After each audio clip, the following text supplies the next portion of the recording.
Nós estamos muito, muito, muito felizes, felizes de todo o coração. Eu estou grato a Deus pela bênção de poder estar em casa, junto com amigos amados, cercados de gente boa de Deus. Aqui com a gente o nosso querido Chico, que é um irmãozão amadíssimo. O Tony, que é o DJ aqui do chat, nosso querido. E os que nos ajudam sempre, né? O jovem que está aqui nessa câmera para a qual eu apontei, o Rodrigo que está ali naquela outra, nosso querido Edivaldo que está chegando aqui atrás provavelmente para fazer algum tipo de ajuste aqui na câmera central e tudo, né? E lá dentro o meu genro Tiago que está lá cortando e tal. Então é tudo assim em casa, tudo em família, tudo com muita paz, sabiá laranjeira voando para lá e para cá, bem-te-vi, está tudo em família. E a bênção, para mim, é justamente essa, é ter a chance de, nesse momento à tarde, poder almoçar, descer, encontrar os amigos aqui, encontrar os amigos ali, saber que nós somos centenas, talvez milhares, juntos, em volta desta mesa, cada um no seu lugar, mas numa comunhão bonita, verdadeira e da nossa parte, completamente sincera para com você. O nosso tema hoje é a continuidade do de ontem. Houve muitas perguntas, muito interesse sobre aquela questão das experiências de quase morte, EQM. Então, quem assistiu o programa de ontem e tem questões que remanesceram, por favor, as proponha. O chat está aberto, não divague, vamos nos manter naquela linha das coisas que a gente vinha tratando.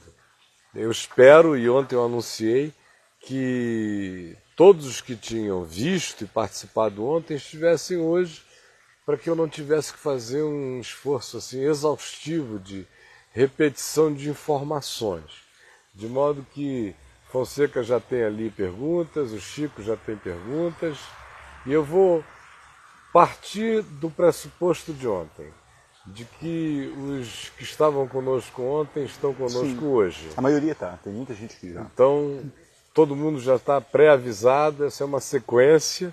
O programa, inclusive, na VMV TV, será exibido em sequência. EQM1, EQM2, que é para ninguém ficar sem os contextos, tá bom? Chico, hoje eu encaminhei a você uma carta de uma pessoa que ficou sobrando ontem aqui. É o Anderson, né? Ele deve estar aí hoje já? Você viu se o Anderson Sim, entrou o Anderson já? já está aqui. Então, Anderson, nós vamos ler o seu e-mail, que ele encaminhou para o Caio. Eu vou tentar resumir, para a gente não ler tudo aqui. Mas a questão dele, ele inicialmente coloca que ele vinha acompanhando, assistiu ontem o programa. Ele faz uma questão seguinte: o que dizer do medo, pânico de ser enterrado vivo? Já pesquisei e li no site sobre o medo da morte, mas não encontrei nada a respeito. Mas conforme tenho tomado cada vez mais consciência do Evangelho, esse medo vai diminuindo, pois estou certo de que eu fui reconciliado com Cristo. E após a morte do meu corpo, aqui, abrirei os olhos lá. Isso acontecerá instantaneamente, como você mesmo disse. Provavelmente nem ficarei sabendo. Mas em mim permanece ainda esse medo de ser sepultado vivo, algum tanto claustrofóbico. Se a vida não poupa, o que acontece ao justo? Se a vida não poupa, e o que acontece ao justo, acontece ao injusto, tanto de bom quanto de ruim. E existem relatos desses casos. A fé em Deus e o morrer em Cristo seria uma garantia de que isso não vai acontecer? Hoje, os protocolos da medicina e da neurociência estão tão avançados a ponto de evitar isso? O que dizer da catalepsia? Como perder esse medo? Pela fé apenas ou racionalmente, estudando e vendo que hoje isso é bastante improvável? E acontece mais em lugares pequenos onde a medicina não é avançada. Se é que é isso, pois nunca pesquisei sobre o caso para não ficar neurótico, como você disse. para não ficar orando pela tentação analogamente falando. Bom, a questão do Anderson é essa, a questão da catalepsia, né? O problema é que ele não pesquisou sobre o caso para não ficar neurótico, mas por não pesquisar ficou paranoico, né? Então, na realidade, os casos de catalepsia registrados são tão raros,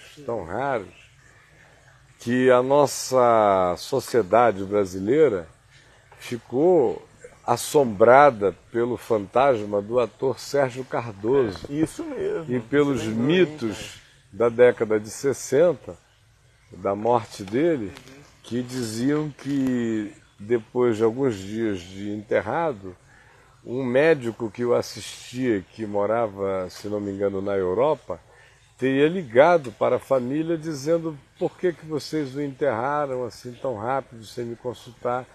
Porque ele sofria de catalepsia, pode ser que ele não tivesse morrido. Aí diz a lenda urbana, que eu não tenho a menor possibilidade de verificação, apenas era o que eu ouvia na minha adolescência. Contaram-se muitos casos dele, né? Então é que depois a família, aflita por tal narrativa, mandou abrir a tumba e ele estaria de bruços e a parte de cima do caixão toda arranhada. Essa é a lenda urbana, que virou um modelo de assombração arquetípica no imaginário brasileiro, né? Então, a maioria das pessoas que no curso da minha vida de atendimento pastoral me chegaram com essas questões relacionadas ao medo de serem sepultadas vivas por causa de catalepsia, vinham assombradas pelo fantasma do Sérgio Cardoso, né? Eu, inclusive, convivi assim, muito de perto. Elas tinham medo de morrer e ser enterradas vivas. O procedimento normal de enterrar no máximo em 24 horas e poder haver um caso cataléptico de estado de permanência naquele estado de dormência mais longo do que este, e que, se não for absolutamente bem verificado, como aí ele até fez referência, são casos mais comuns ou na antiguidade ou em ambientes mais simples, menos sofisticados do ponto de vista da medicina, aonde não existem nem os aparatos que diagnosticam e determinam a morte, né? E simplesmente foi ficando gelado, parou, sacudiu, bateu, não respondeu, morreu, né? E se esfriar, tá morto. E se ficar 10 horas assim... Esfriou já é presunto, né? Já virou presunto. Vai para debaixo da terra. Hoje em dia você tem o paradoxo do oposto, que é você ver uma pessoa morta, sustentada por máquinas, como foi o caso agora ultimamente dessa menina, né? Já quase indo para 2 décadas, a família implorando para desligarem as máquinas, e é o sistema, o governo, que se sente no direito de legislar até sobre coisas desse tipo. Então nós estamos indo... determinar o que é o razoável mínimo de uma vida, né? Onde é que cessou, e mais do que isso, que os familiares, num caso como esse, são os juízes dessa decisão, não é? E não essas leis politicamente corretas, mais dos Estados Unidos, e que nos afetam aqui muito mais profundamente do que afetam a consciência europeia, né? Mas o Brasil tem essa mania de o que se torna politicamente correto nos Estados Unidos é logo absorvido aqui. Mas respondendo a questão dele... Já que você estava ainda, na hora que você falou uma coisa, o Gabriel perguntou: existe na Bíblia caso de catalepsia, Caio? Eu não tenho nenhuma notícia a respeito, né? Nenhuma. Agora, eu quero só explicar que esse barulho que vocês estão ouvindo aí é de uma britadeira, de alguma coisa que está limpando aqui a rua do lado de fora. Então não se impressionem, o mundo não está acabando. Pois bem, Então, e todo mundo fala mais alto quando isso acontece, que é para encobrir o ruído, que não vai demorar tanto assim. Fato é que, indo à questão dele, ele sofre mesmo de claustrofobia. Uma claustrofobia que se vinculou ao tema da catalepsia. Então, é uma claustrofobia extremamente vinculada ao trauma desse tipo de informação e a impressão que essa informação causou nele em algum momento da vida. Porque, estatisticamente falando, as chances de que isso aconteça com ele são praticamente inexistentes. Esse é um fenômeno raríssimo e que, na urbanidade, com todos os seus aparatos científicos, torna-se cada vez mais improvável, né? Vai chegando ao ponto quase da impossibilidade, de modo que é muito mais uma questão psicológica e claustrofóbica do que de qualquer outra natureza. Com relação a ser poupado ou não ser poupado disso só pelo fato de ser de Jesus ou não ser de Jesus, eu pergunto a ele o seguinte: qual foi a diferença que fez na hora em que o pinto do Herodes ficou ereto por ver a Salomé dançando diante dele no salão e ficar com aquela vontade imensa de só pensar com a cabeça de baixo, e aí chamar a menina e dizer: olha, pede o que você quiser, até a metade do meu reino, mas deixa eu conhecer a tua recâmara interior. E a mãe dela, com um ódio danado da escolha ter recaído sobre a filha, e um ódio imenso que já tinha de João Batista, resolveu então transformar seu ódio de João Batista numa angústia de alma também para Herodes, que se diz que estranhamente apreciava conversar com João Batista e o temia, né? E o temia, mas o tesão dele por Salomé era maior naquele momento do que qualquer que fosse a reverência dele pelo profeta João Batista. Então, qual é a minha pergunta? A minha pergunta é o seguinte: o fato de João Batista ter precedido o Messias deu a ele a dignidade de uma morte longeva, bonita, cercada de discípulos, de amigos e de flores? Ou ele foi trocado por um pinto ensandecido, tendo a sua cabeça cortada, trocado por uma genitália apresentável ante a tara de um narcisista que faz vir numa bandeja de prata a cabeça do homem que Jesus disse: dentre os nascidos de mulher não houve ninguém como João. Eu acho que depois da gente saber disso, toda essa questão vira idiotice. Eu estou aqui para qualquer coisa.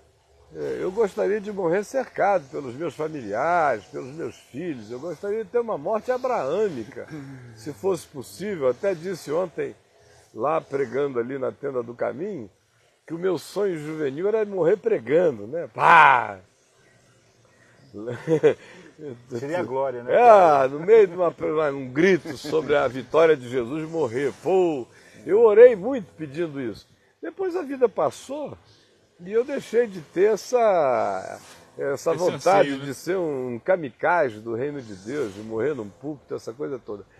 Aí começou a me dar aquela vontade dos velhos, né? De morrer cercado da família, de abençoar filho por filho, neto por neto. Por mim, se pudesse ser assim, maravilha, que assim seja. No entanto, eu estou preparado para que ela venha do jeito que ela vier, não é?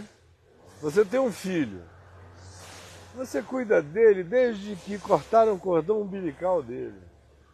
Você ajuda a limpar, tirar toda a gosma miniótica do menino. Você ajuda a dar o laço no umbiguinho dele. Você limpa e beija. Você cuida dele, você limpa o bumbum, você fica até os 4 anos de idade ouvindo aquele grito: papai, acabei! Aí você já sabe que você pode estar em contato com o arcanjo Miguel, mas você vai ter que dizer: Miguel, segura as pontas que eu vou limpar o bumbum de um anjinho que está me chamando. E você cuida, e você perfuma, e você educa, e você ama, e você beija, e você faz tudo por ele. Aí um dia, aos 22 anos de idade, os teus filhos te recomendam que você não vá vê-lo aonde ele está caído, porque eles querem te poupar de ver o desfiguramento que um atropelamento de um BMW a 180 km por hora causou na face linda dele. Se um cara que viveu essa experiência está preocupado com o modo de morrer, nem um pouco. Determinadas cacetadas da vida te libertam para sempre de tudo. Né? O que o Anderson, dentro do que ele coloca aqui, né, a perda do medo da morte é que faz a gente não ter mais essas... O próprio Paulo revela a naturalidade de qualquer humanidade em relação ao medo de certos modos de morrer. A gente lê Paulo escrevendo lá em 2 aos Coríntios, ele dá graças a Deus por ter sido livre daqueles desesperos que ele sofreu em Listra e em Icônio, onde ele disse que foi exposto a angústias tão grandes a ponto de desesperar-se da própria vida. Quer dizer, é quando o indivíduo atinge aquele estado kierkegaardiano, da descrição do Kierkegaard, quando enquanto viver e existir é extremamente mais prazeroso do que a ideia de morrer, o indivíduo quer viver. Mas quando a existência passa a ser algo pior do que tudo, nesse dia ele quer morrer.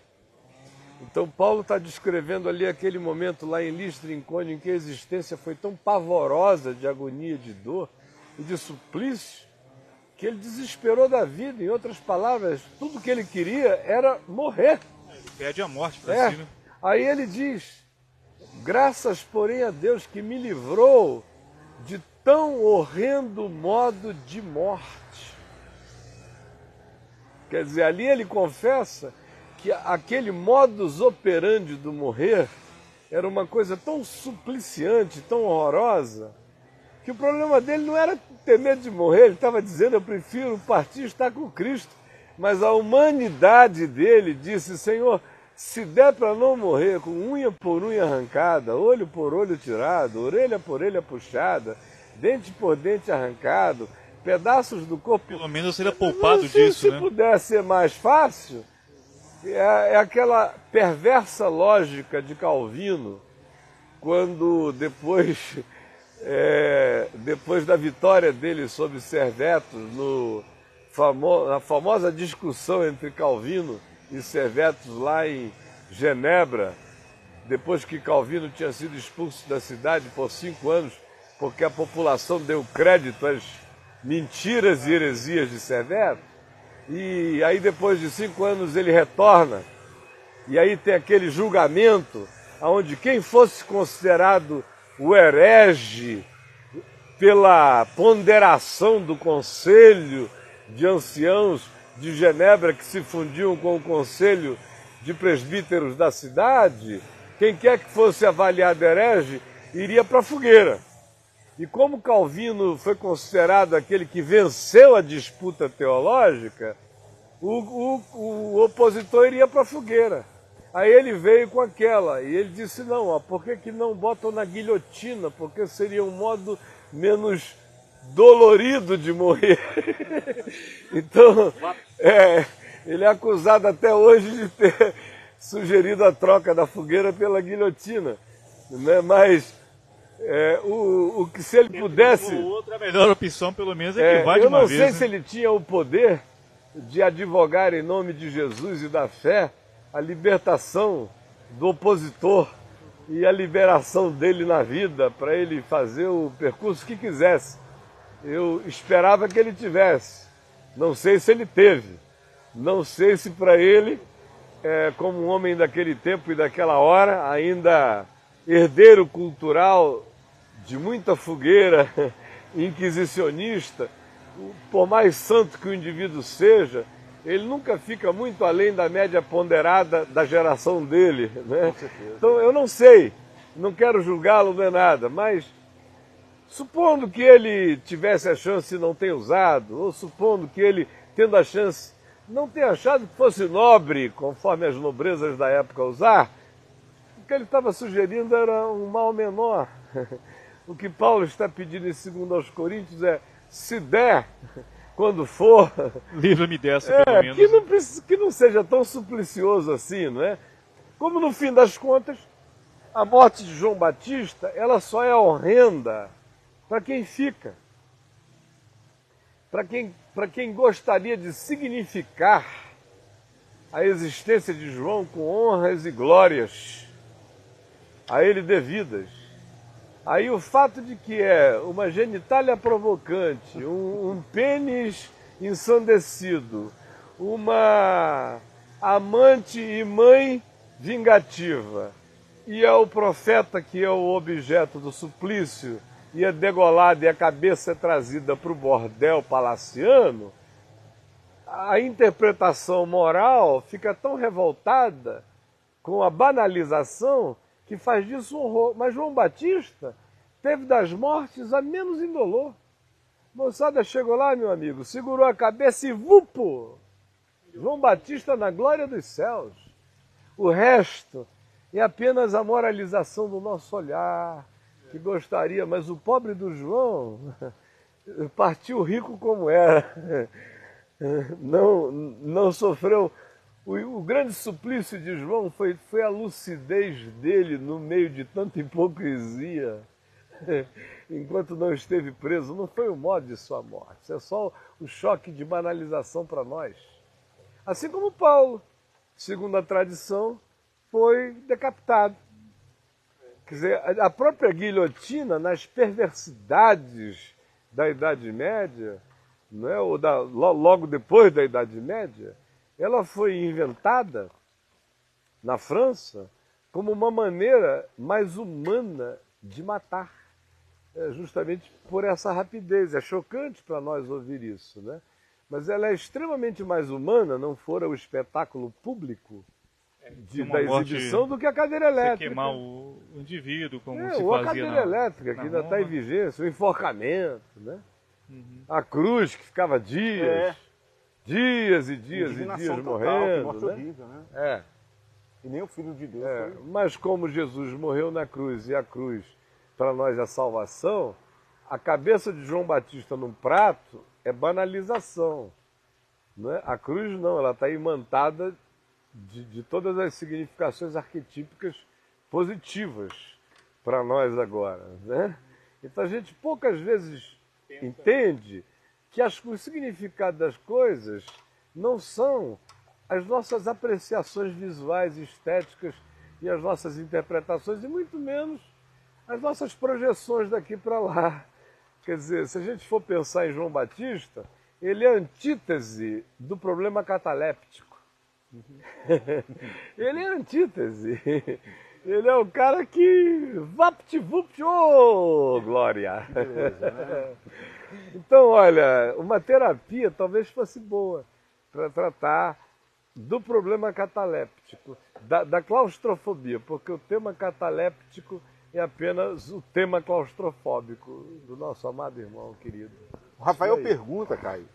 Não, antes de falar, eu queria falar que estou muito feliz que minha irmã Rosa, irmã de sangue, pela primeira vez, está aqui com a gente. Maravilha, ó Rosa. Manda um beijo para ela. Estou mandando ali na câmera do Rodrigo. Um beijão para você, tá bom?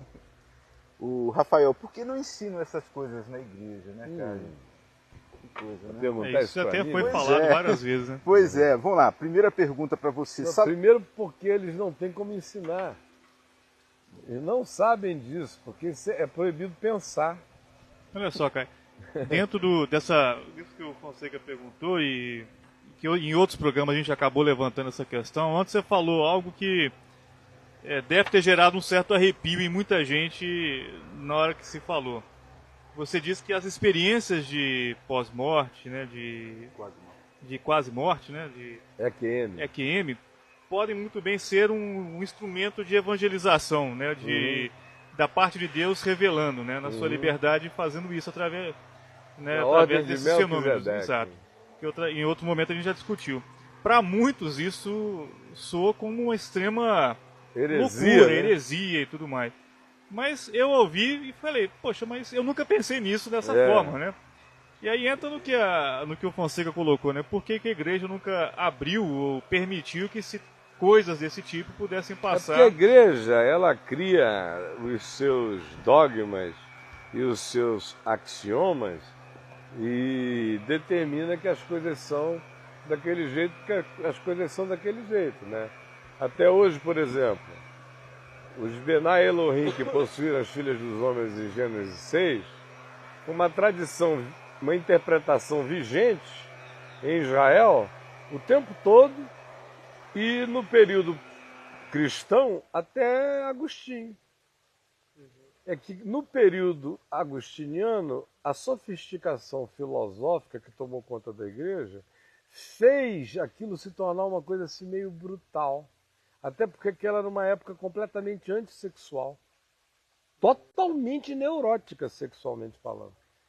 Quem quiser ler o melhor tratado de história da sexualidade no O mal cristianismo, habitava a carne, né? leia o livro Eunucos por Amor ao Reino de Deus, de uma Você me professora e encomendou teóloga Eu tenho esse alemã. livro. Né? Uma coisa Foi extraordinária o editado levantamento que pela ela Rosa fez. dos Ventos. E aquilo ali, aquele período agostiniano, é um período desgraçado disso. Então, aquela interpretação tinha que morrer ali porque ela carregava aquele tom sexual. Aí virou a descendência de Sete, isso, aquilo, pá. Por que eu estou falando isto? Né? Se não era exatamente o assunto. O teu tema aí é a evangelização no período. Eu estou mostrando apenas como é que as coisas vão sendo cristalizadas. E elas viram dogmas e dali em diante fica proibido conversar sobre o assunto. E as pessoas ficam pensando que aquilo sempre foi assim. Nem sempre foi assim, se tornou. Mas não necessariamente sempre tenha sido desse modo. Então, vindo aqui a essa questão, para a gente não ir longe. Ontem, alguém orando, eu não me lembro se foi aqui ou se foi lá na tenda do caminho, isso foi aqui. Não, foi na tenda, acho que foi o Zezinho, ele orando, ele citou um texto de Pedro que afirma que os anjos quiseram ter o privilégio da pregação do Evangelho, mas foi dado a nós. Como é que é? Os anjos Sim. anelaram por ter esse privilégio, mas foi dado a nós. E aí o que a igreja fez disso? Sem crente não há pregação. Até anjo está proibido de pregar. O que anjo fez a vida inteira se não pregar? Quem foi que convenceu Maria? É mesmo, é. Quem foi que convenceu José? Quem foi que convenceu Manoá? Quem foi que convenceu Abraão? Quem foi que convenceu todo mundo por aí afora? E Hebreus diz que eles são anjos ministradores, são seres ministradores em favor dos que hão de herdar a salvação. Eles não herdaram, foi o privilégio de se materializarem pela terra e saírem pregando o evangelho, mas eles continuam mensageiros. O Apocalipse diz, no capítulo 14, tem um evangelho eterno para pregar. Para a gente não ir tão longe,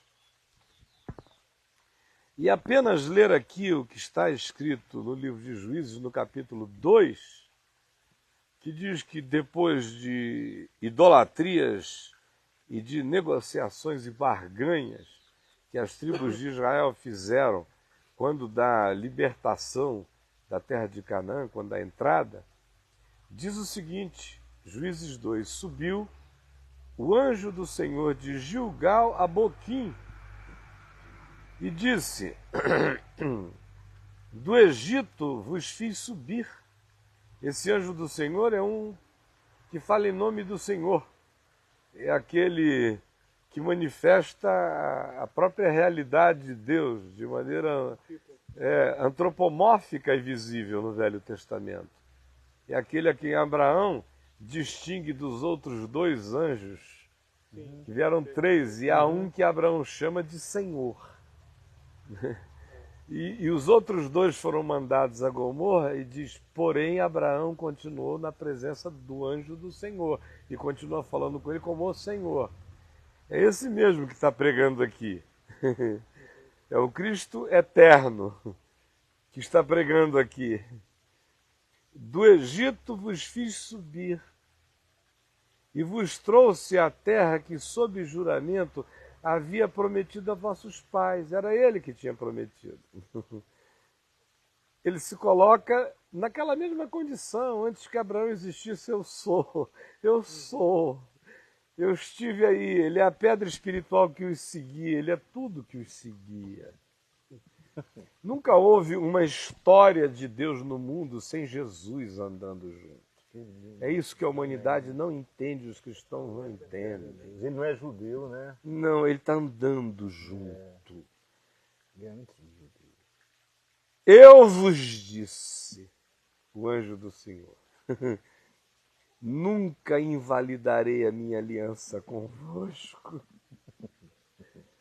O que o juiz está dizendo é que Deus se manifestou mesmo e pregou para eles. Vós, porém, não fareis aliança com os moradores desta terra, antes derrubarei os seus altares. Contudo, não obedecestes a minha voz. É o mesmo anjo do Senhor falando, demandando soberania e obediência à sua voz. Que é isto que fizeste? Pelo que também eu vos disse, não os expulsarei de diante de vós. Antes vos serão por adversários e os seus deuses vos serão por laços. E assim foram. E são até hoje. Sucedeu que, falando o anjo do Senhor essas palavras a todos os filhos de Israel, na pregação, levantou o povo a sua voz e chorou. Daí chamarem esse lugar Boquim, que significa, no hebraico, pranteadores, lugar do pranto, e sacrificaram ali ao Senhor. De que é essa pregação aqui? Que teólogo vem me dizer, depois do Velho Testamento inteiro, e eles mesmos, em qualquer dogmática, associarem o anjo do Senhor a manifestações antropomórficas de Deus do Velho Testamento? Quem é que vem me dizer que isso aqui não é o Jesus pré-Jesus, pré-história de Jesus, O pregando que antecede ao Jesus histórico, todas as prerrogativas e chamando o povo ao arrependimento? Uhum. A primeira vez que eu li isso aqui em Juízes, eu devia ter 1 ano ou 2 de convertido. Eu escrevi na Bíblia que ainda não era essa aqui veio acho que 3 ou 4 anos depois, quando eu perdi a primeira.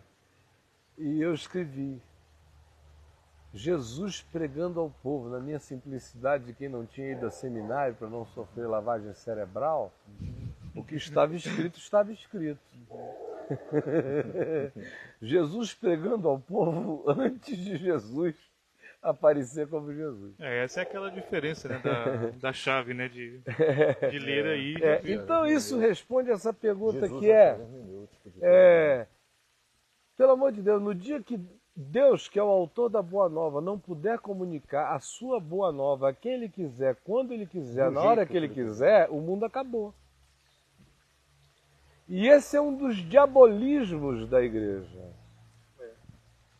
Ou seja, a igreja protestante diz que o pecado da igreja católica era dizer que sem igreja não há salvação. Se o indivíduo não estiver pertencendo de maneira física e com hóstia na boca, com batismo na cabeça e com todos os ritos e sequências, fora da igreja não há salvação. Eles fazem a mesma coisa. Os protestantes fazem sem essa declaração, mas de maneira tácita é assim que fazem, mas fazem ainda pior do que isso. Eles dizem literalmente o seguinte: sem a nossa presença não há salvação. É a pregação. Se nós não chegarmos e não pregarmos, não há salvação. Então eu diria o seguinte: se isto é verdade, não existe nada que chame mais juízo para a igreja do que esse fato ser verdade absoluta. Porque o descaso com a igreja, com a pregação do evangelho, coloca a igreja inteira no inferno. Porque se a salvação do mundo exclusivamente depende dessas bundonas, celulitosas,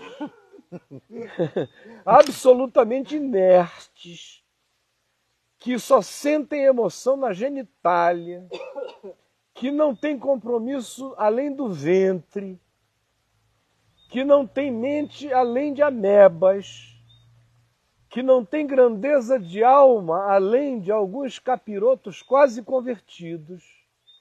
Se a salvação do mundo depender desse contingente que, enquanto prepara missões em juntas de missões, puxam os tapetes uns dos outros e desejam a morte uns dos outros, se a salvação do mundo depender disso, se esse for um fato real, concomitantemente a ele, eu garanto, para Deus ser justo com os perdidos, ele tem que fazer a igreja inteira ir para o inferno antes.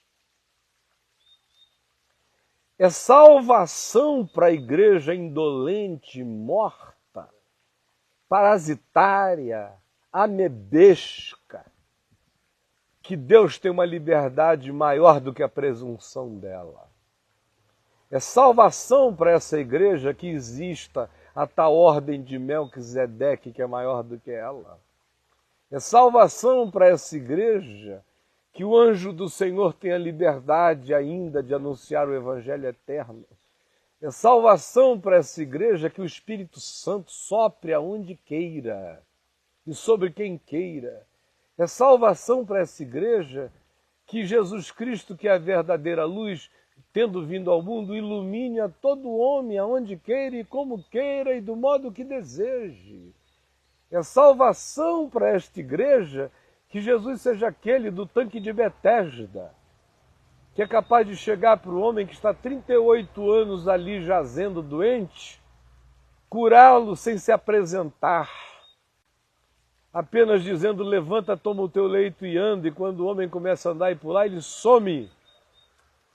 Não tem nenhuma necessidade de, olha, não esquece, meu nome é Jesus, eu sou filho de Maria, meu pai é José, eu sou original de Belém, mas moro em Nazaré e atualmente eu tenho uma base operacional ministerial em Cafarnaum, e se precisar de alguma coisa, fale com Pedro, Tiago e João, ou pergunte nas praças que eles vão saber onde está a agitação.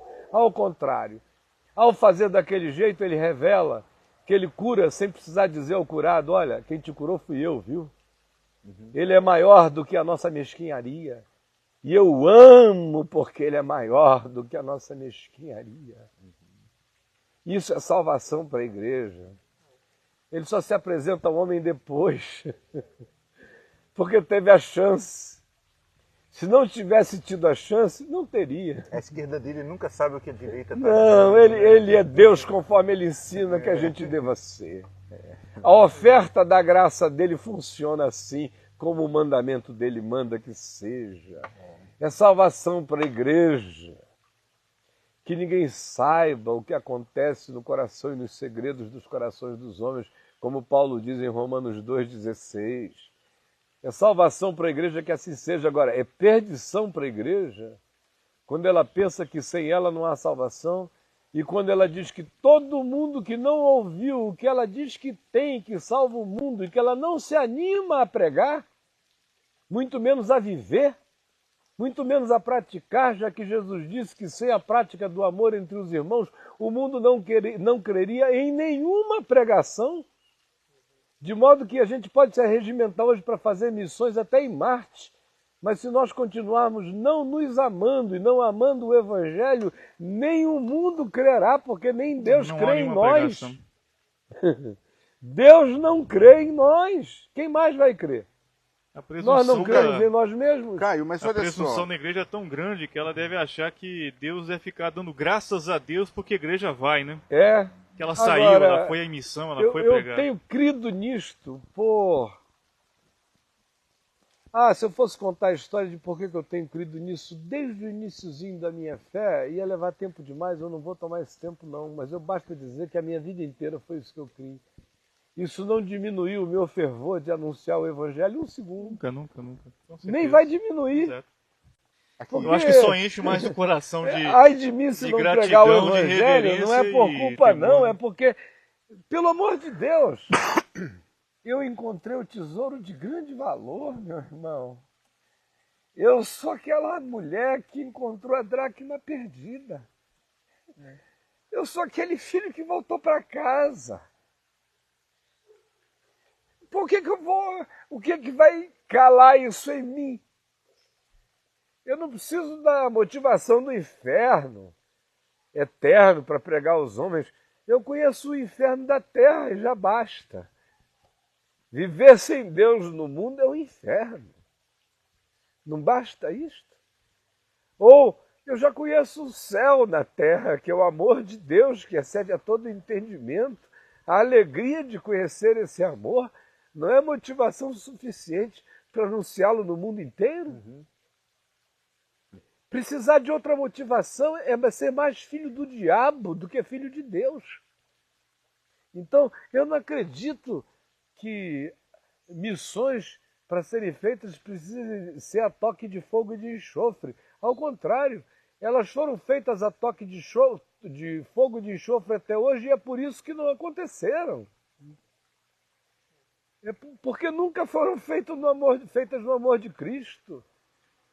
Quando Jesus perdoou Pedro, lá em João 21, o que ele disse a Pedro sobre anunciar o Evangelho foi, olha, você me ama? Me ama mesmo?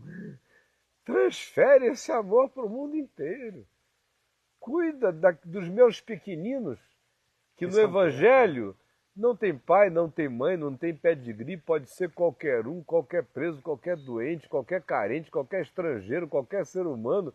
Os cordeirinhos dele, a gente não sabe, é o mundo inteiro. Não são os afiliados a algum grupo. João 25 não permite essa leitura eclesiástica. João 25 do separação dos bodes e das cabras, o julgamento final, não permite essa leitura, porque a surpresa dos benditos é quando foi que nós te vimos assim. A resposta foi sempre que vocês fizeram sem nem perceber. Vocês estavam fazendo a mim. Então o que ele diz a Pedro, olha, transfere esse amor aos meus cordeirinhos. Essa é a única motivação para ir para o mundo inteiro pregando o Evangelho. É a graça, é a boa nova, é a paz que excede todo entendimento. A tristeza Se isso não produzir isso, o que mais vai produzir? É que quando foi que a igreja perdeu isso e quando é que ela há de acordar novamente para essa paixão por esse amor, né? Tem gente que pensa que Paulo saiu igual um descacetado pelo mundo pregando o Evangelho por causa do inferno. A gente quase não ouve Paulo falar no inferno. Paulo só fala no amor de Cristo, no constrangimento do amor de Cristo, na glória de Deus, no privilégio, na riqueza, na sabedoria, no entendimento, no novo homem, na nova criatura, no que pode ser. O tempo todo. Ele não foi um minuto motivado por nada disso. Isso era um fato. Mas não era motivação. Caio, ficou uma... No assunto, ele mudou um pouco, mas ficou uma pergunta do Maico para trás, muito legal, muito interessante, porque apesar disso realmente, que os anjos pregam, mas como se explica aquele versículo que os anjos quiseram pregar e nós foi otorgado a nós e tal? Pois é, aquele versículo eu acabei de explicar, no início. Você lembra o que eu falei, Chico?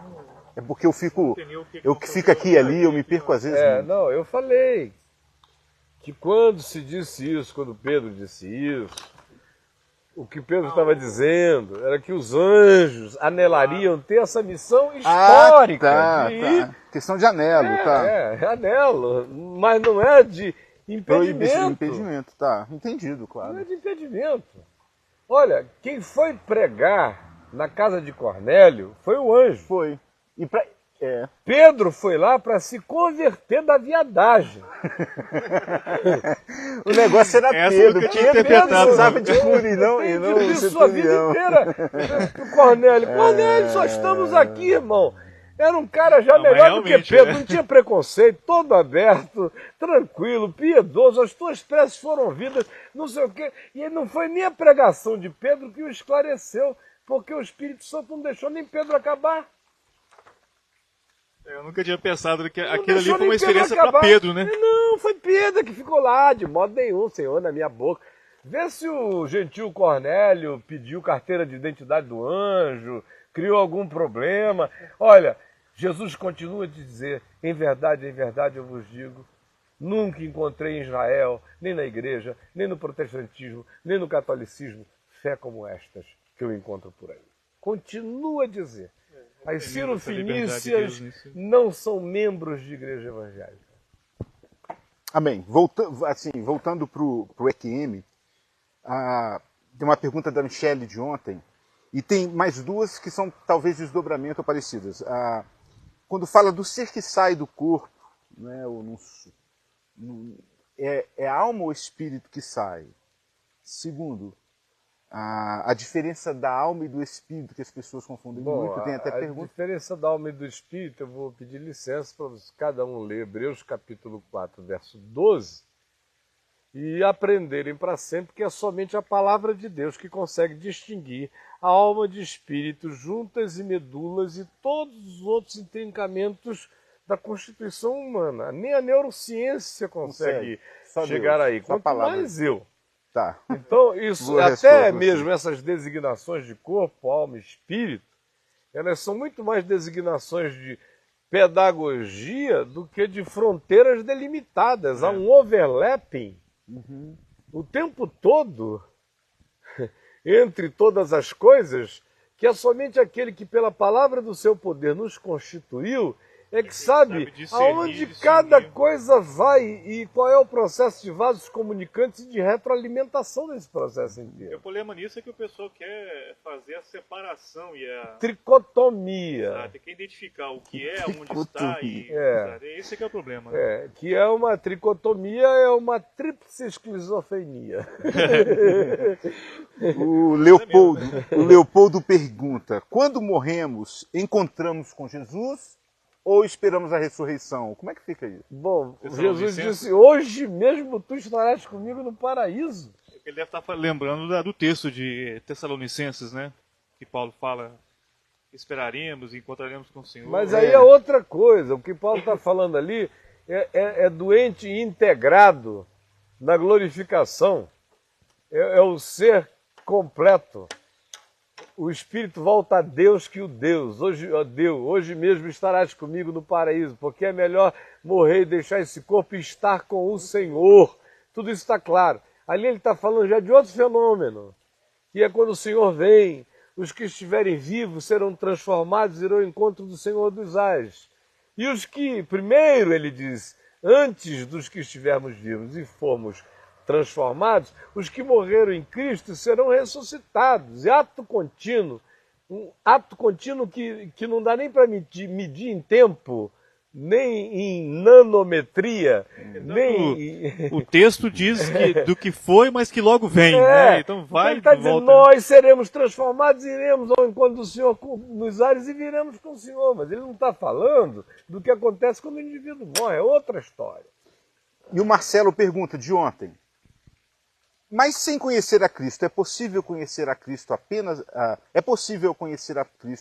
após a morte? Claro, mas conhecer a Cristo, qual o Cristo que a igreja ensina? Não, né? Falamos até um pouco dessa liberdade que Deus tem de só revelação. É possível conhecer a Cristo hoje em dia, quase, o Cristo que a igreja não ensina. Então só após a morte. Não. Tem que morrer, porque se o cara lê o Evangelho, né? Claro. Porque se for depender do que a igreja está ensinando, ela está ensinando aquilo que o povo diz. Quem diz o povo que eu sou? É mais ou menos o que dizem os presbiterianos que eu sou. Sabe? Eles dizem que tu é João Calvino. Eles dizem os batistas que eu sou. Bate palmas, né? Dizem que tu é Armínio. Armínio. Quem dizem os pentecostais que eu sou? Dependendo, as mulheres dizem que tu és Kathleen Kuhlman. E os homens dizem que tu és Kenneth Hagin. Isso é o Jesus da igreja, né? Sim. Os mais elevados vão dizer, uns dizem que tu és Barth, outros dizem que tu és Tillich, outros dizem que... Agora, fora isso, meu irmão, a igreja não anda ensinando Jesus faz muito tempo, né? A menos que o indivíduo vá puro, virgem, simples para o evangelho. Agora, respondendo à questão mesmo que ele fez, porque o resto aqui foi ironia minha, essa resposta até agora, eu já respondi 3 vezes e vou responder a 4ª, é claro. E eu vou pedir a você que preste atenção no que eu estou dizendo, não fiquem muito no chat, porque às vezes eu noto que, eu repito, olha, enquanto eu conto a primeira vez, já por uma questão pedagógica, eu repito sempre a mesma coisa que eu disse 3 vezes com outras palavras. No mínimo. Por quê? Porque eu sei que tem gente que não entendeu da primeira, aí eu conto tudo de novo com outras palavras, aí eu digo, se não entenderam, eu conto a terceira. Mas para não entender na 4ª, é porque estava fazendo outra coisa. Então, gente, prestem atenção, porque eu estou repetindo só o que eu estou dizendo, quase desde a primeira vez. Vamos lá. Teve uma vez, Caio, que uma irmã, isso me contaram, ela chegou muito angustiada, já em crises de neurose e de tudo mais, porque ela havia recebido, por revelação de Deus, que ela deveria ir a um hospital, a uma pessoa que era conhecida, que estava em estado terminal, né, que ela fosse e pregasse o evangelho para aquela pessoa. Né? Só que no dia em que ela se preparou para ir ao hospital, 1001 coisas aconteceram que a impediram de que ela fosse até o hospital. À tarde ela recebe a notícia de que a pessoa foi-se, né, morreu. E aí que ela entrou em crise porque, com a morte da pessoa, ela entendeu que Deus havia revelado a ela que ela, pregando, Deus a salvaria. E ela ficou em crise e se adoeceu por completo porque ela não conseguiu cumprir o desígnio de Deus. E Deus é o complexo do Atalaia, Exato. de Ezequiel. Ezequiel, exatamente isso. O complexo do Atalaia, que é uma culpa que os evangélicos colocaram sobre os crentes, os líderes evangélicos, especialmente os pregadores, os missionários, que estavam na ralação lá, comendo chibé, sendo mordido por mosquito. Aí quando eles vinham para aquele período na igreja dar os relatórios, eles jogavam sangue da cabeça dos que não tinham ouvido o evangelho sobre a cabeça de todo mundo que nem estava contribuindo com eles e nem saindo para fazer a mesma coisa, né? A ideia de que Deus estava requerendo das mãos deles. Das mãos deles. Aí gerou uma neurose do sangue do outro sobre a minha cabeça no meio evangélico, que há 50 anos atrás era quase tão forte quanto a temática da blasfêmia contra o Espírito Santo ainda é hoje. Porque você vê que a temática de quase todo esquizofrênico evangélico é que pecou contra o Espírito Santo. Né? Naquele tempo, você incluía muito nas esquizofrenias ou nos estados semi-esquizofrênicos, quase esquizofrênicos, ou de natureza meio psicótica de alguns crentes, esse tema do sangue sobre a minha cabeça.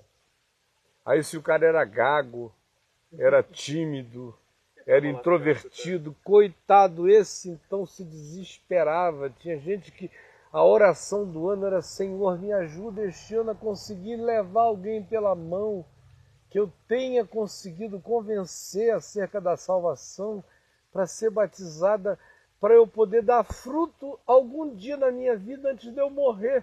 Porque fruto para esse tipo de missão que se alimenta do medo e do pânico era ter que fazer alguém que não era da igreja virar da igreja. Era esse nível de culto de domingo à noite, de pavor e de pânico, né?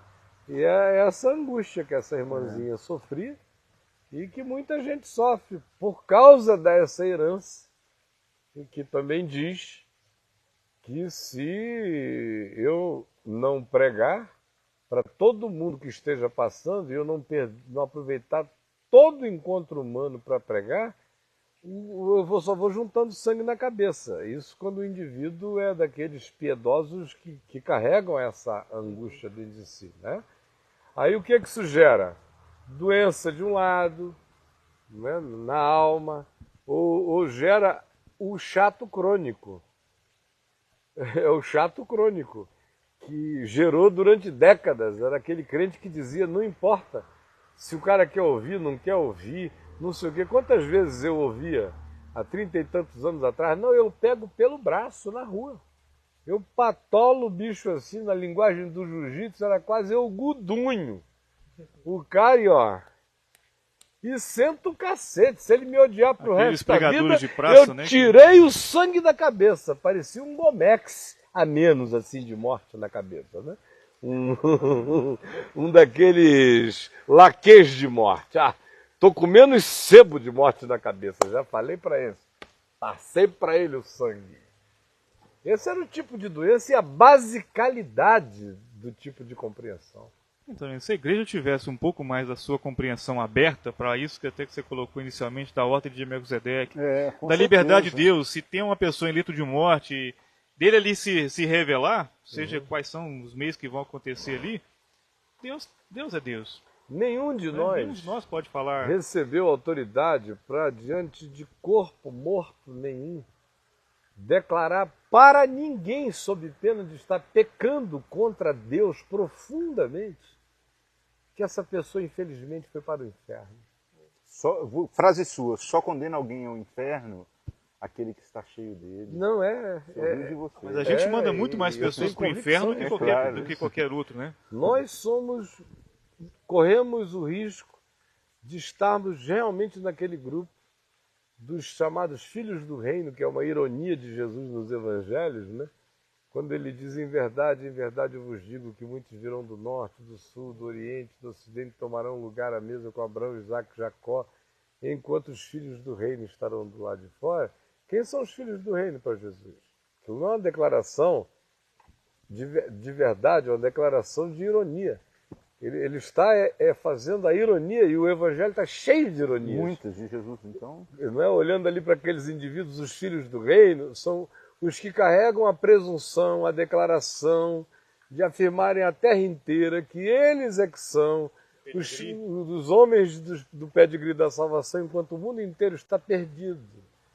A pergunta é, qual crente que não se sente assim, que não trata os outros assim? Existem algumas exceções, mas a grande maioria virou filho do reino, se colocando num lugar perigoso.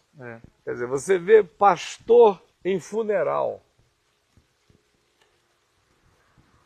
e funeral de filho de crente, que o garoto morreu porque estava envolvido com traficantes.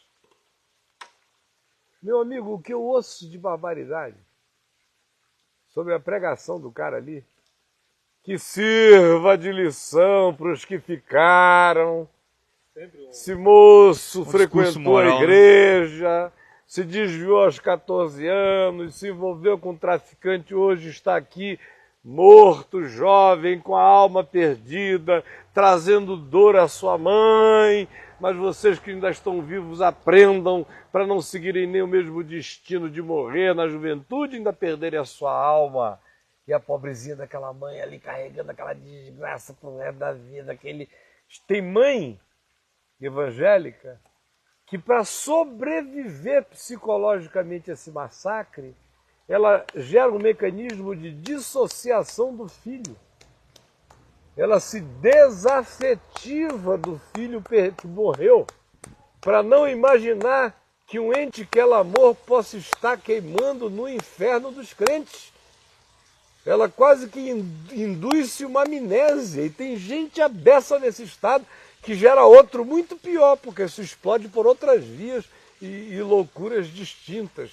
Não é à toa que 70% dos ocupantes das clínicas psiquiátricas brasileiras sejam oriundos desse meio que a gente está descrevendo, né? Quando meu pai morreu e no enterro, fizeram uma celebração mais católica, né? Meu pai é católico, mas uma irmã bem piedosa, na época da igreja da minha mãe, chegou para ela naquele momento lá do funeral. E aí, meu irmão, ele morreu em Cristo? Aquilo dá uma angústia na gente, a gente escutar uma coisa dessa, né? E eu vi do meu pai, assim, a vida inteira, um homem que, apesar de ter trabalhado e se dado a vida inteira na Igreja Católica, mas no coração dele eu sempre vi o temor e uma reverência diante de Deus. Para mim isso sempre foi a tranquilidade no meu coração com relação ao caminho que ele resolveu fazer. O meu pai teve um pai que era um dos homens mais fantásticos, cujas histórias eu já ouvi pela família, por contemporâneos dele em Manaus, por pessoas de todos os tipos. Você chegar aqui ao Arthur Vigílio Neto, senador, ali no Congresso Nacional, perguntar pelo meu avô, ele vai te contar as histórias mais extraordinárias de humanidade visceral, de um cara que foi prefeito 2 vezes, foi governador, foi vice-governador, foi não sei o quê. No auge da vida, com um olhar límpido, disse, não, isso aqui é uma panaceia de poder, eu estou bem intencionado, mas não é um modo de servir meu próximo. Ele largou aquilo tudo, montou de um antigo hospital a casa dele, uma clínica de atendimento a pobres gratuitamente, até o fim da vida atender os pobres, até morrer lá dentro. Então, ele era católico, não muito praticante, mas ele confessava que toda a motivação que ele tinha para fazer as coisas que ele tinha era por causa da fé cristã dele. É o que eu sempre vi também no meu pai. A fé pai. cristã dele. Tudo que ele dizia, por exemplo, a meu pai sobre Deus, tinha a ver apenas com o espírito do Evangelho, com o que era verdade do Evangelho. Aí ele morreu. Anos depois, meu pai se converteu. E assim que se converteu, ele muito piedoso, e lendo a palavra, jejuando e orando, os crentes, e naquele tempo, da conversão dele, 1966, 67, um advogado proeminente, inteligente, culto, tudo se converter na igreja evangélica era peixe grande. Era. Queriam pegar, até hoje né? Queriam pegar o cara de qualquer maneira, mas papai, papai nunca entrou em idiotice. Babacu, não. Não é testemunho não, testemunho é andando na vida, é aí que eu vou dando. Ele nunca vi meu pai sentando no convite para dar testemunho. Na hora ele recebe um convite para a Donep, né? Nada. Não, se quiserem que eu pregue a palavra, eu vou, leio a Bíblia e prego. Agora eu ficar repetindo a minha história, não. Isso aí a gente conversa entre amigos, mas a minha história não é uma mensagem. A mensagem é Jesus. Foi Jesus que me converteu. Então, aí, naquela história toda, ele foi logo gudunhado por um monte de irmãos pentecostais super piedosos, mas muito insensatos, né? Como diz Paulo lá em Romanos 10, eu dou testemunho de que eles têm zelo de Deus, mas sem entendimento. E meu pai logo discerniu que zelo de Deus havia, agora entendimento zero. Aí, um dos primeiros encontros assim desse, dele ser exposto a um ambiente densamente pentecostal, porque ele estava ali, convertido na igreja presbiteriana Betânia, que, digamos, era uma igreja presbiteriana equilibrada com um molho carismático, com uma liberdade carismática, nos moldes bíblicos, assim, naqueles limites de 1 Coríntios 12 e 14, naquela simplicidade ali. Onde eu estava à vontade, ele estava à vontade, qualquer um estaria à vontade. Quem quer que gostasse do Evangelho estaria à vontade. Mas o ambiente para o qual ele foi levado era muito carregado. Aí, de repente, no meio daquilo tudo, chega um cara lá para ele, assim, com aquela voz profética poderosa. O pai do irmão morreu crendo em nosso Senhor Jesus Cristo na igreja evangélica. Isso é assombração.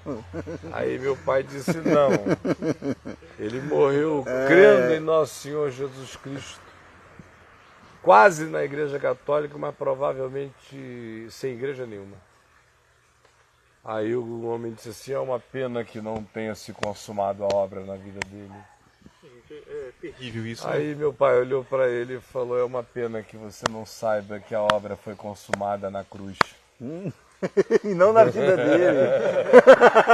Aí, que legal essa, viu? Acostumado antes da fundação. Nossa, Aí mãe. papai ficou tão irritado com aquilo ali. E ele voltou para casa e eu me lembro que ele contou isso para a família, dizendo, mas como a ignorância humana, como esses crentes, ele tinha assim uns 2 meses, 3 de fé, como esses irmãozinhos são quase perversos. Ele disse, porque olha, ainda que fosse verdade, nem por isso deixaria de ser pura perversidade. E aí ele ficou ali quieto e tal. Uma semana depois, ele teve uma visão. Uma das poucas visões que papai teve na vida. Ele deve ter tido assim, fora aquele arrebatamento, ele deve ter tido umas 5 ou 6 visões nos moldes bíblicos de visão na vida. Quase sempre em longos períodos de jejum.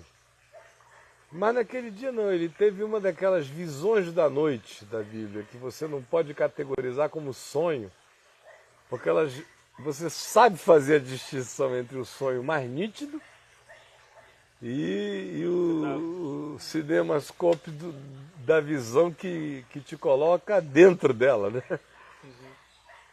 E nessa visão, ele disse que ele viu não a eternidade em plenitude.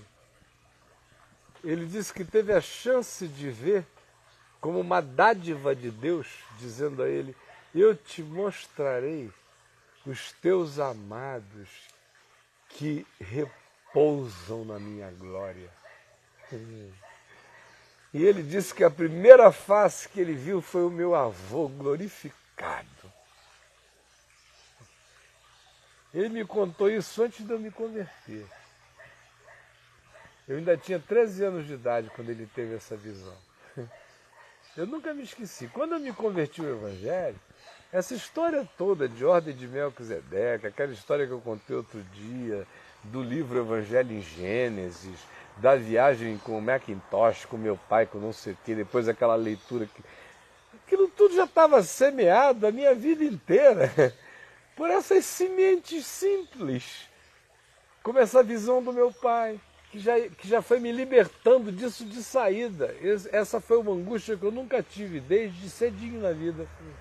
Eu fiz muito funeral quando eu era novo na fé, porque naquele tempo, pastor evangélico só fazia funeral de crente, né? Como eu não era pastor, só fui ser ordenado 3 anos depois de já estar pregando o dia inteiro. Já está na televisão há 2 anos. Não queria ir a seminário, me negava e não iria e não fui. Não estava nem aí para esse negócio. O meu negócio era pregar o evangelho. Eu não estava preocupado com nada além disso. Todo mundo me convidava para tudo. Eu fiz palestra em centro espírita kardecista em Manaus. Pregando Jesus. Todos os cursilhos, naquele tempo cursilho era moda. Exato. Os cursilhos me convidavam. Cursilhos católicos? Católicos, a pregar Que em tudo legal, que era que cursilho. Encontros de casais com Cristo da Igreja Católica, eu ia pregar com 19, 20, 21, 22 anos de idade. Frei Laurindo, da Igreja Católica da Cachoeirinha, que começou a me ouvir na televisão, foi ficando meu amigo, foi me procurando, ficamos grandes amigos, me pediu para organizar uma escola dominical na Igreja Católica da Cachoeirinha, eu organizei e forneci o material inteiro para o ensino da Bíblia lá. No Morro do Borel, uma ocasião, numa das subidas e descidas lá, não, desculpa, não foi do Borel, foi na Mangueira, muitas vezes eu fui pregar lá.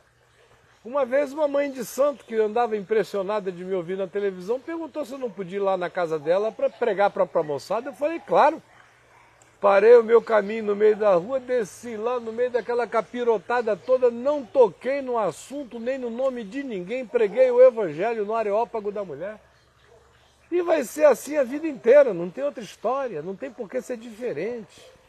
Esse é o ente que é livre, né? Como tá lá e o evangelho Atos, é mais né? livre ainda. Exato. Então, Agora está aqui, eu já ora nasci levado na lá. fé nessa liberdade. E quanto mais a vida passa, mais consciente dela eu me torno. E não diminui em nada no coração o afã, o ardor, a alegria de pregar a palavra. O Tiaguinho, querido, nosso amado lá, mentor da estação de Goiânia, que está sempre em contato comigo aqui no Mandou um e-mail. beijo para você, eu falei com ele hoje. Ele mandou um também beijo. me ligou hoje. Ah, tá. E a gente está sempre trocando um e-mail. A semana passada ele me falou assim, puxa, pastor, que negócio é esse? Que cirurgia foi essa que fizeram no senhor? Parece que lhe turbinaram, voltou da cirurgia. É. Eu digo, olha, eu sou assim. O que eu estava... Eu fiquei 28 anos fibrilando, só que eu não fibrilava de manhã, de tarde e de noite. Então, nos intervalos, eu estava turbinado para tudo que é lado, né? Agora o intervalo é um só, né? Vai turbinar Aí, depois direto. de 4 anos, quando ficou de manhã, de tarde e de noite, você tem uma sensação de morte todo dia, você vai ficando fragilizado. Milagrosamente, do dia para a noite, parou tudo.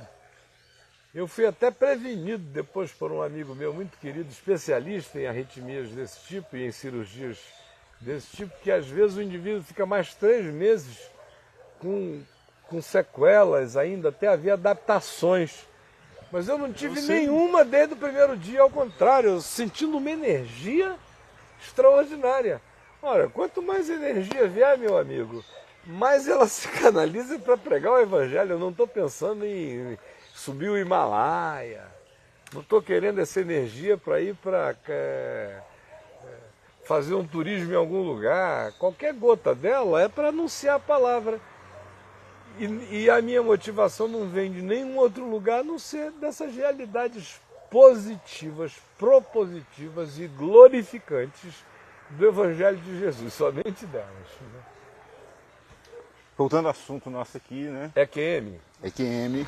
Não, esse aqui não é bem EQM não, mas é uma pergunta muito pertinente. Olha, os não salvos, é da Romilde, foi de ontem ainda, os não salvos sofrerão eternamente ou suas almas serão extintas? O que você Bom, acha? eu tenho dito diversas vezes, está escrito no site, que o inferno existe. Certo. Jesus diz que o inferno existe. Uhum. O rico experimenta o inferno real. Uhum. Então ninguém brinque com não inferno. Eu, por exemplo, não sou universalista. A ordem de Melquisedeque não é universalista. Como assim? O universalismo é a doutrina, É uma linha, né? é uma linha que diz que no fim todos serão salvos. Eu nunca creio nisso. Jesus e o Evangelho não me dão margem. É, claro. O que o Evangelho me diz é que tem gente que experimenta o inferno. Agora, o Evangelho não diz explicitamente se a experiência do inferno pode se transformar também numa experiência de revelação da graça de Deus. Ele não fala. Qualquer E coisa nem seria nega. cogitação. E nem nega, E nem né? nega. Uhum. Ao contrário, existem textos que dizem não sairá dali enquanto não pagar até o último centavo. Ou seja, há o inferno que se paga e consegue sair. Como se paga, já está pago, não sei se é É. uma questão de Deus. É. E é uma linguagem extremamente metafórica. Do mesmo modo que naquele estado de inferno, a história do rico e do Lázaro, a parábola fabulosa, diz, olha, não passa daqui para lá e nem de lá para cá. Quem está aí, está aí, quem está aqui, está aqui. É um estado que naquele estado existe com as suas consolidações de experiência. Mas o Apocalipse não dá margem para a eternização do inferno. Exatamente. Não dá Não dá margem. margem. Isso é que é legal. No Fala pra Apocalipse, a morte e o inferno morrem. isso. Olha só, repete isso. No Apocalipse, a morte e o inferno Se morrem, extinguem. se extinguem. É. Interessante. Assim como o inferno não é uma criação original, Claro. o inferno é uma criação posterior, de acordo com a Bíblia. A menos que antes de haver queda, Deus já tivesse criado um inferno para um Combina com ele, mundo que não. nem tivesse existido. Combina com Deus, não. Deus criou foi céu. Então, o inferno é divórcio, é uma solução da dureza do coração dos anjos. Foi criado por diabo e seus anjos. Não se diz nem que foi para os humanos. Para o diabo e seus anjos. Quer dizer, gente para ir para lá tem que virar demônio. Isso é duro, hein? É, gente para ir. Isso Por isso é eu tenho duro. também dito no site, pessoa que me lê pouco no site ou se lê não presta muita atenção. Cada frase que eu digo lá quer dizer o que cada frase está dita. É para levar a sério, cada parágrafozinho, está dito tudo ali, palavra por palavra, querendo significar o que está de lá. Eu estou cansado de repetir isso lá. Então, a experiência, a realidade do inferno é inegável na Bíblia. Agora, Pedro também nos diz que para aqueles espíritos em prisão, Jesus foi e pregou, evangelizou mais, que é proclamou a vitória do evangelho. Como você diz, Deus não foi, nesse ato, ele não foi ali sarcástico, Dá né? uma gargalhadinha de Exato. safado. Ah, viu como é que eu sou maior do que vocês? Fica aí agora pro resto da vida. Ai. Ele não iria lá que não fosse para resgatar. Pelo amor de Deus, não é? vamos parar com bobagem. Então, ninguém sabe. A única coisa que eu sei é de que, usando uma linguagem simples da Bíblia, o céu é eterno, mas o inferno não. O inferno, ele tem uma qualidade eterna. Porque O que tem uma qualidade eterna? o inferno, qualidade, cabe no momento. É que evangélico pensa em eterno como uma coisa sem fim, um tempo para sempre. Por causa da expressão o bicho nunca morre, né? O fogo nunca acaba. Eternidade é assim, aquela coisa, é uma linha do tempo para sempre. Hoje em dia nem a física acredita nisso. Por isso que eu digo que teólogo que não se atualizar em física, física quântica, tudo isso não pode mais nem falar em predestinação, nem em tempo, nem nada disso. Porque a noção de como o universo é feito é contra essa linearidade tola. Esse sempre foi o mal da teologia, né? E ela continua na Idade Média e pré-Idade Média. Então, olha só. Jesus provou o inferno por todos os homens. Foi só um menu de degustação do inferno que ele teve? Por 3 dias? Ou ele provou o inferno que homem nenhum é capaz de provar?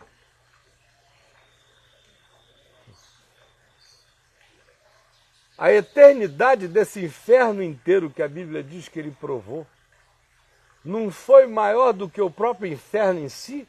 Com certeza. É mesmo. Ou a qualidade do inferno que Jesus provou por todos os homens foi inferior ao tamanho e à qualidade do próprio inferno em si? Não, porque ele recebeu todos os nossos pecados, claro. Então, meu irmão, a minha pergunta é a seguinte: isso demorou quantos bilhões de anos para ele ter essa experiência? 3 anos e meio. Não. Ou menos. Para nós, no tempo e no espaço, foi de sexta-feira a domingo, mas pode ser que na eternidade não caiba nem numa fração subatômica de medição de tempo. Porque a experiência do inferno é uma experiência existencial. Voltando aqui ao EQM. O cara está aqui 3, 6 minutos de ressuscitação, nos casos mais curtos de ressuscitação, o sujeito fez a viagem do juízo final inteiro da existência dele com mais qualidade de significado do que quando ele viveu a experiência no tempo e no espaço. Num átimo de tempo cabe tudo. E a gente que continua pensando que Deus está preso ao sol, à lua, que essa viagem ao dia de 24 horas. Ela, como você disse, ela é toda ela carregada de significados mesmo, né?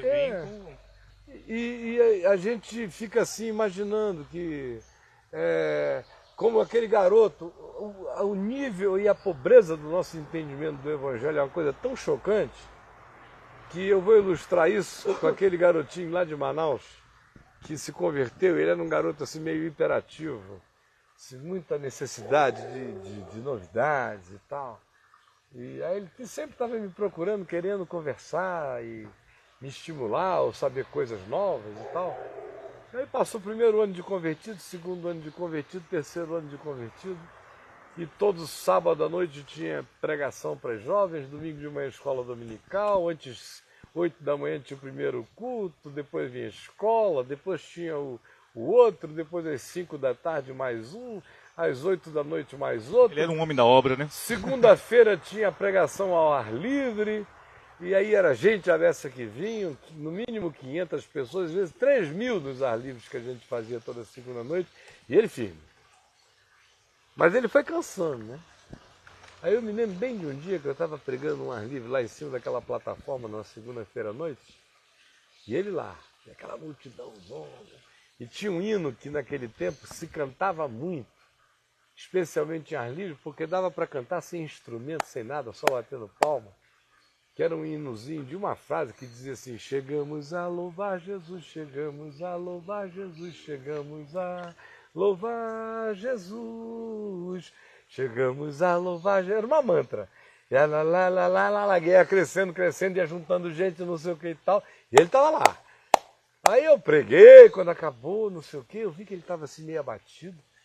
Aí quando chegou depois da reunião, ele me pegou assim no canto e falou: poxa, Caio, me diz uma coisa, eu amo a Jesus de todo o coração, eu só estou convertido há 3 anos e meio, quando eu fico pensando na eternidade, está me dando uma angústia, que eu vou ficar a vida inteira dizendo assim: chegamos a louvar Jesus, chegamos a louvar Jesus, chegamos a louvar. Mas é mais ou menos isso que crente pensa. Porque até o céu dele é linear, não tem dimensionalidade. Eu pensava. Não tem viagem para qualquer lugar, não tem multidimensões, não tem viagem. Olha, se anjo viaja para dentro de sonho, imagina para dentro de onde que a gente vai viajar. O que não subiu ao coração de homem algum é o que Deus tem reservado para aqueles que o amam. É susto para anjo. Susto para anjo. Quanto mais para homem. E os caras ficam querendo fazer disso um pacotinho que caiba num quadro que a gente bota na entrada do templo, com uma porta para o inferno, outra para o céu, e ainda com os obstáculos e as tentações pintados. E com os finais definidos. 5 minutos para terminar. Alguma coisa importante a ser dita?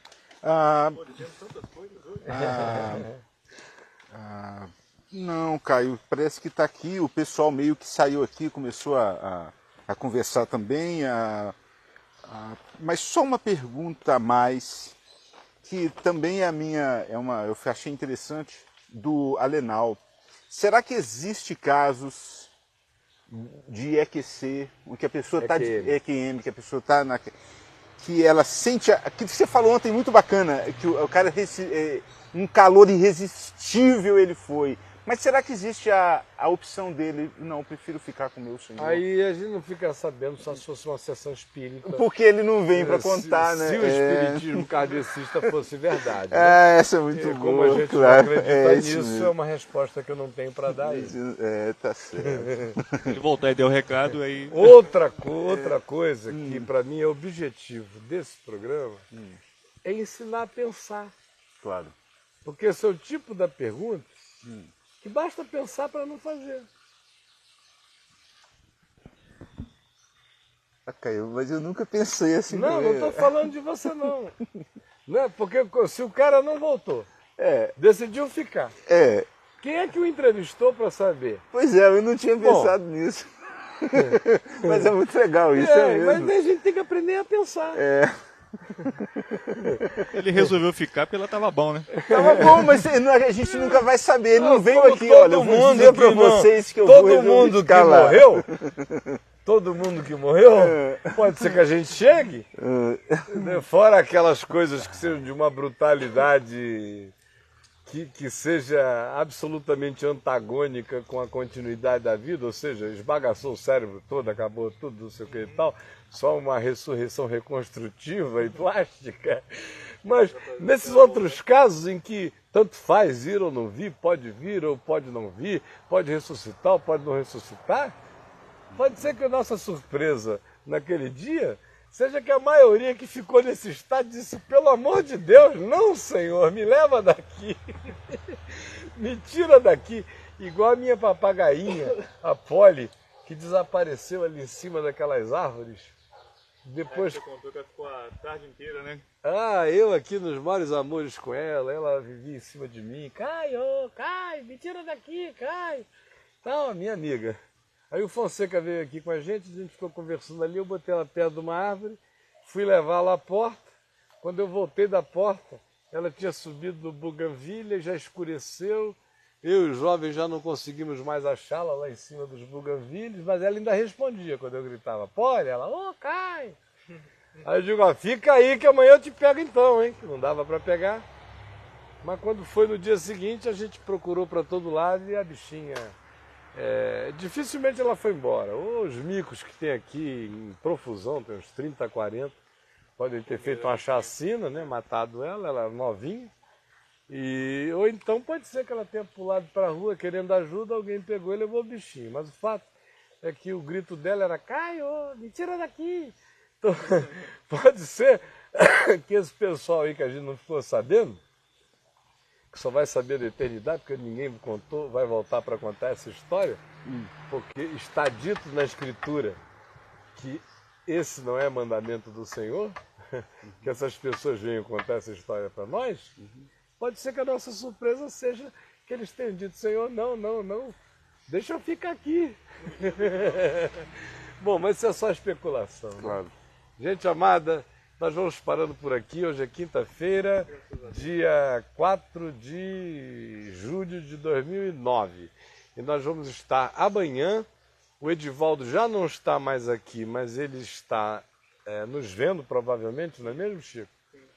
E eu queria fazer uma pergunta, Edivaldo. Eu entreguei a você, Edivaldo, ainda agora, 2 documentários. Um chamado Diamantes de Sangue, com 2 horas de duração, que não é o filme, é a história real da exploração inteira de diamantes e de como a chegada daquela pedra ao valor que ela tem é uma viagem de uma perversidade que não tem tamanho, que faz aquele filme virar um continho da Caronchinha, que ele vai editar e vai exibir.